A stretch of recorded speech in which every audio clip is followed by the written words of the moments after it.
Welcome to the RealPlex Business Exchange platform, where small business owners can connect to real investors right there at your fingertip.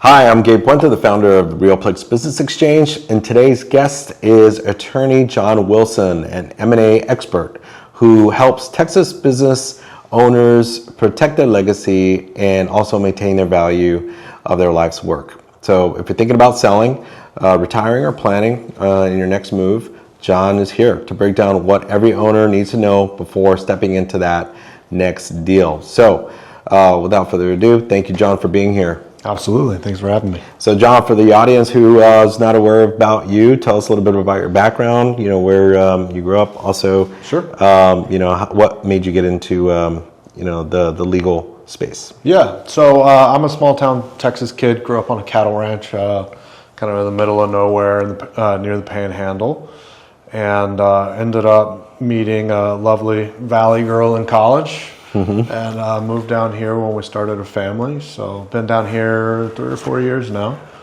and loving the South Texas life. Before that, we spent time in Houston and Austin, working for different law firms. Most of my time there was spent kind of early on. I focused on private equity type stuff, and then for about 8 years, I was focused on M&A. And capital markets work for financial institutions, so smaller community banks up to regional banks, and did that for a while. And then when we moved down here, decided to hang up my own shingle. So still do some banking work, but mostly focus on M&A, capital markets. Those are kind of my bread and butter for local businesses, small, medium. And then have really kind of branched out into a number of other areas as well that really tie in, like, for example, estate planning, which I think ties in very nicely with small business ownership and some real estate work and things like that. Yeah. So, you're working with small business owners, right? What are some of the most common reasons they decide that it's time to sell or bring in a partner? Yeah, sure. So, a lot of times it's just a matter of the business owner is getting older or they want to pull back some. And it happens a lot where, maybe they have kids that they had planned on taking over the business, but the kids just aren't interested. Or maybe the kids are interested, but they're not ready yet. Every scenario is different, right? And in a lot of those cases, they get to where they really want to pull back or even sell, and they're just not in a great position to do that. They haven't put kind of the forethought into it that they need to do that. So that's a common scenario. I come across a lot of those. Right. Yeah. What are the questions that they typically ask, and how do you navigate those conversations whenever they do come to you with those questions? Sure. So a lot of them want to know where to get started, right? And this will tie in obviously with our conversation on RealPlex, but how do we get started? How do I find a buyer? So a lot of people will come in and say, look, I've already found a buyer, what do we do now, right?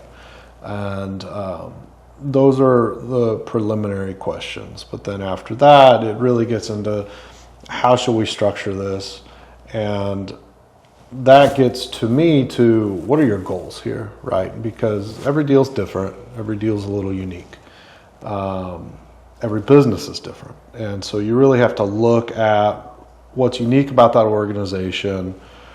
How do you want the organization to survive, right, going forward? For some people, it's very important that the business keeps its character. Maybe they've built up a brand and a reputation and they want to protect that. For others, it's just about maximizing the value they get out of it, right? And there's nothing right or wrong with either way. It's just personal preferences, but it impacts how you structure the deal. Yeah. So a lot of business owners hear the words M&A, right? And they just obviously think it only applies to corporate America or bigger organizations. Now, in simple terms, what does M&A actually mean for the local business doing, maybe $1 million, $2 million, maybe up to $5 million? Sure. I mean, M&A really is just lawyer shorthand, right, for buying and selling businesses. And so a lot of people think of it in like the private equity world, the big corporate world, like you were saying, like this is something public companies do, but that's really not true. It's a much broader umbrella. And so, I've done M&A for banks worth billions of dollars. The process is not that different from selling, for example, a single physician medical practice, or selling a warehousing business. Obviously there are different levels of complexity, right? Mm-hmm. Yeah. For every business, and sometimes banking deals were simpler than some of these business deals, smaller business deals. But M&A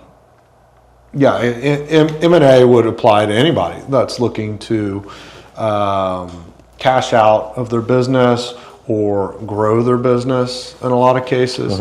The two kinds of growth that you're focused on as a business owner, most people are just focused on organic growth, right? Like what can we do to increase our own profits just organically by hiring more people, establishing new locations, whatever. Another way to do the same thing, of course, is to acquire another business, merge it in with your business. And that's something that I've found that down here, people don't think about as much, doing mergers, but it can be a really attractive option. Yeah, when you were talking earlier about even some of the big banking deals that you said in the billions of dollars are a lot simpler, from a legal perspective, what makes the deals so complex? Well, it really depends on. In banking, there's very much a kind of an established market, like term sheet, right? So you're within a set of parameters, and you have like a pretty good idea of which way it's going to go. And it's different in banking because banking is highly regulated, right? So everything is going to have to pass muster with the regulators.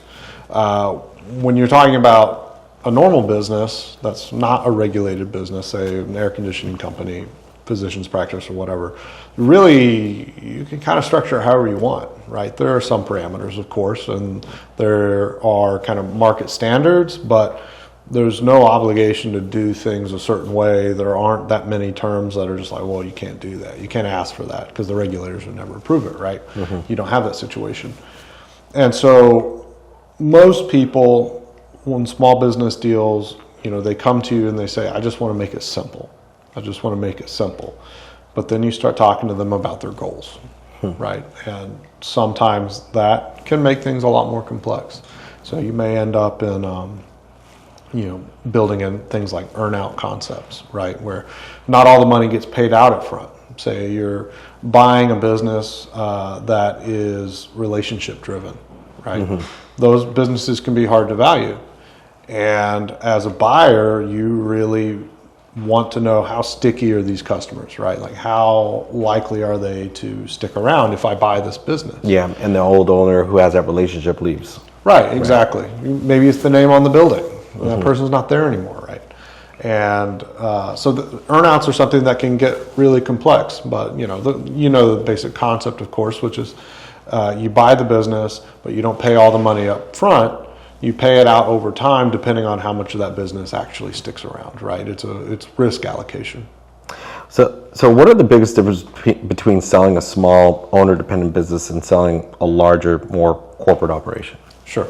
So selling a larger corporate operation is typically easier in some ways and more complex in others. It's easier in the sense that it's a more established business. It's not as dependent on one or two personalities.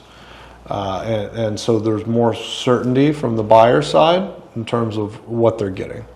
But of course it can be significantly more complex because you have more decision makers. You may have more varied goals and interests, right, brought to the table not just by a buyer and seller, but maybe different departments with the seller. You may have shareholders and investors that have their interests, right? Things that may be important to the CEO may not be that important to the shareholders.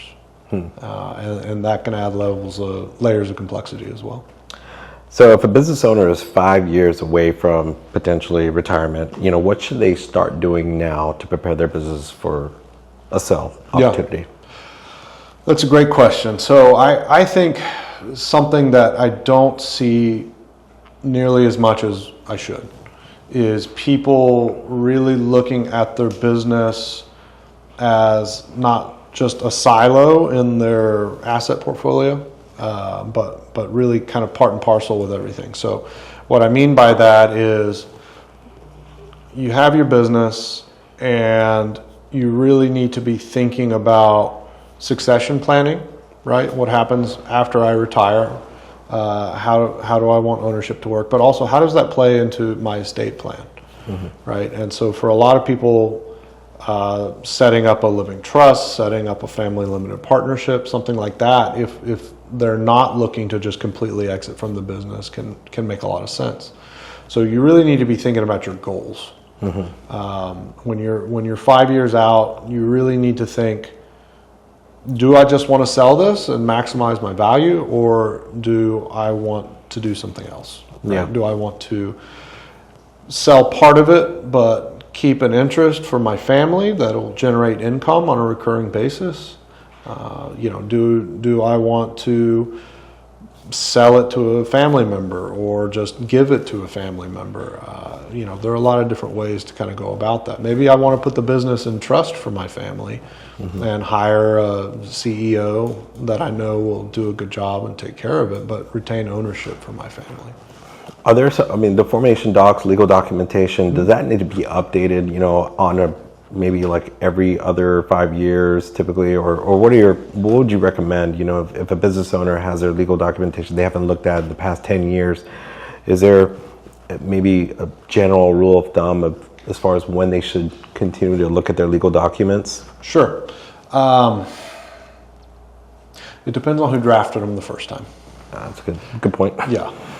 So I generally, the law on corporate governing documents doesn't typically change that much. There was a big update maybe 15 years ago, but that update really kind of left things in an easier place for business owners. So I don't know that you necessarily need to do it periodically if your documents are up to snuff. Probably every 10 years at a minimum. Yeah. But I don't think it's something you need to do every couple of years.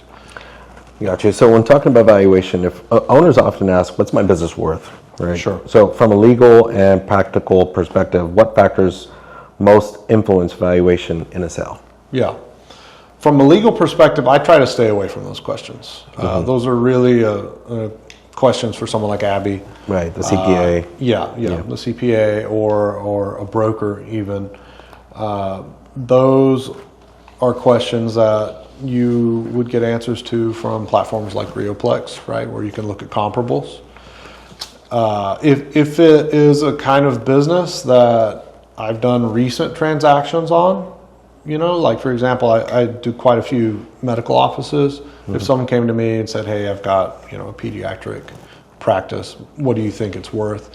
I can kind of show them what I think might be like a reference price or a starting point, right? But I don't get into those questions because I don't think it's appropriate. You're watching this podcast today. We have our trusted advisors that are going to be giving information, resources, and insights to our small businesses that are on the platform.